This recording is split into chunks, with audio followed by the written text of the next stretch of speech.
That whole last day, Edie just watched us pack and didn't say a word.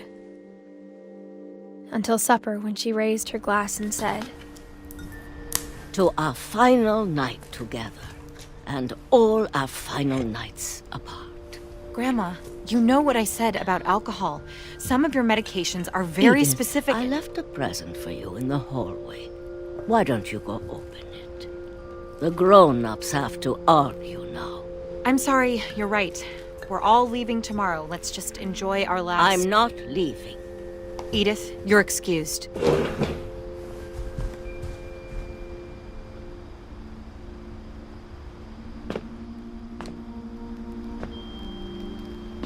The power had been shut off that morning, but Edie always had plenty of candles.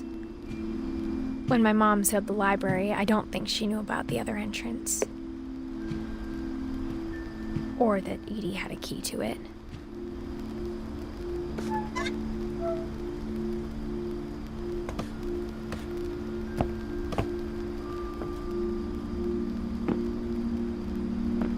That thing you're afraid of isn't going to end when you leave the house.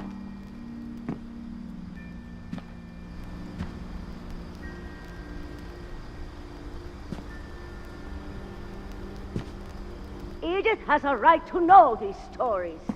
My children are dead because of your stories. I think it's best if Edith and I leave tonight.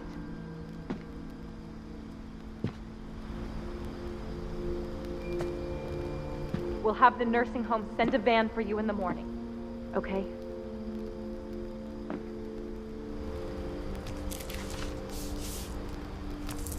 Dear Edith, there's so many stories I wish I could tell you, but there's only time for one.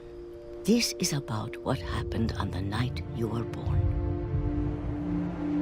That night, the tide went way, way out.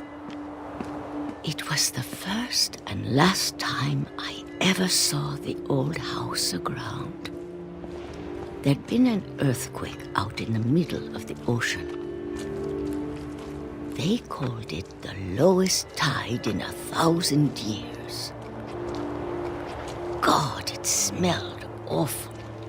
You know, I've seen that house every day of my life.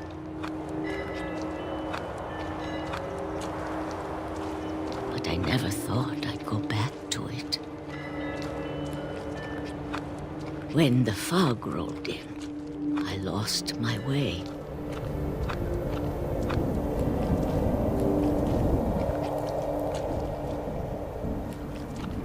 I got turned around.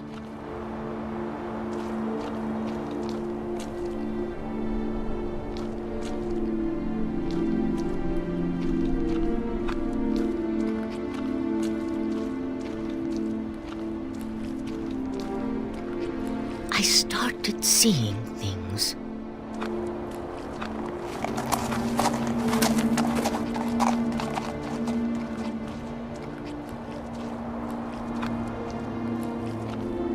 Things I'd forgotten had ever existed.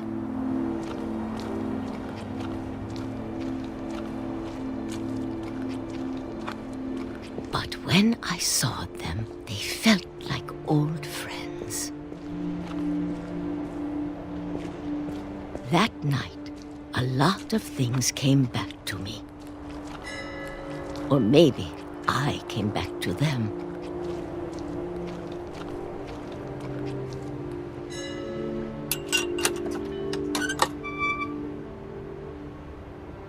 Things I can't explain, but that I need you to try and... Edith, what are you doing in here?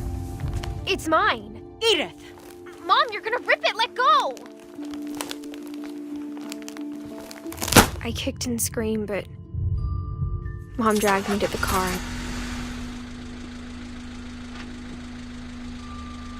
I never saw Great-Grandma Edie again. The next morning, the van came to pick her up, but she was already gone. After that, we moved around a lot.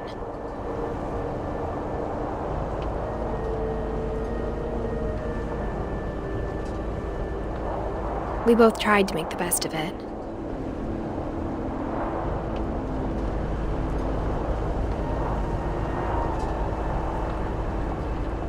A few years went by.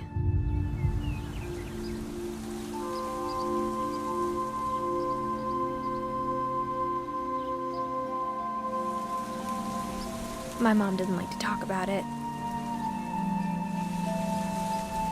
But she started getting sick a lot. The rest happened pretty quickly.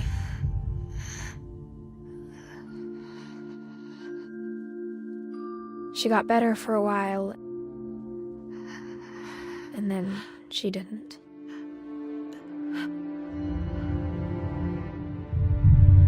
And then I was alone.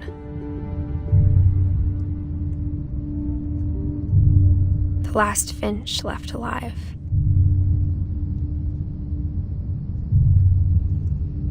Until I found out about you. I'm still not sure what to tell you about all this. If we lived forever, maybe we'd have time to understand things. But as it is, I think the best we can do is try to open our eyes. And appreciate how strange and brief all of this is. This journal was supposed to be for you. But now I hope you'll never see it. I just want to meet you and tell you all these stories myself. But I guess if you're reading this now, things didn't work out that way.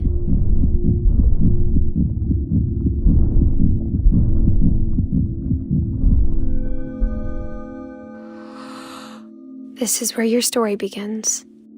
I'm sorry I won't be there to see it. It's a lot to ask, but I don't want you to be sad that I'm gone.